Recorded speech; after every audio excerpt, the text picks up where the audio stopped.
بسم اللہ الرحمن الرحیم۔ شہد کا ایک قطرہ زمین پر گر گیا۔ ایک چھوٹی سی چیونٹی آئی۔ اس نے اس شہد کے قطرے سے تھوڑا سا چکھا۔ اسے بڑا مزہ آیا۔ اسے کام سے جانا تھا، تو جب وہ جانے لگی تو اس شہد کا مزہ اس کے منہ میں مزید پانی لانے کا سبب بنا۔ اس کا منہ بھر آیا۔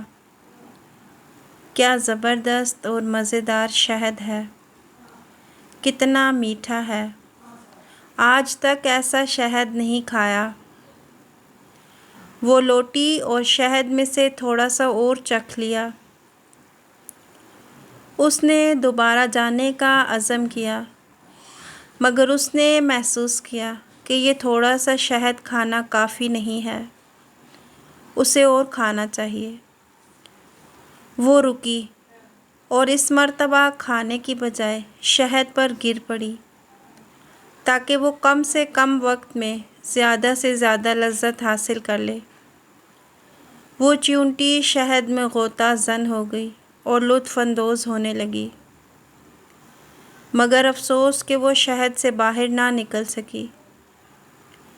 شہد کی چکنائی کی وجہ سے اس کے پیر زمین سے چپک گئے تھے اور اس میں انہیں ہلانے کی طاقت نہ رہی۔ وہ شہد میں رہ گئی یہاں تک کہ وہ اس میں ہی مر گئی۔ اس کی لذت اندوزی نے شہد کو ہی اس کی قبر میں تبدیل کر دیا۔ ایک دانا کا قول ہے، دنیا شہد کے ایک بہت بڑے قطرے کے علاوہ کچھ نہیں ہے۔ پس جو بھی اس قطرہ شہد میں سے تھوڑا اور بقدرِ کفایت کھانے پر اکتفا کرے گا، وہ نجات پا جائے گا، اور جو بھی اس شیرینی میں غوطہ زن ہوگا، ہلاکت اس کا مقدر بن جائے گی۔ اللہ پاک ہمیں دنیا اور آخرت دونوں میں کامیاب کریں، آمین ثم آمین یا رب العالمین۔ اور اللہ تعالی ہمیں اس دنیا کے فتنوں سے بچائے۔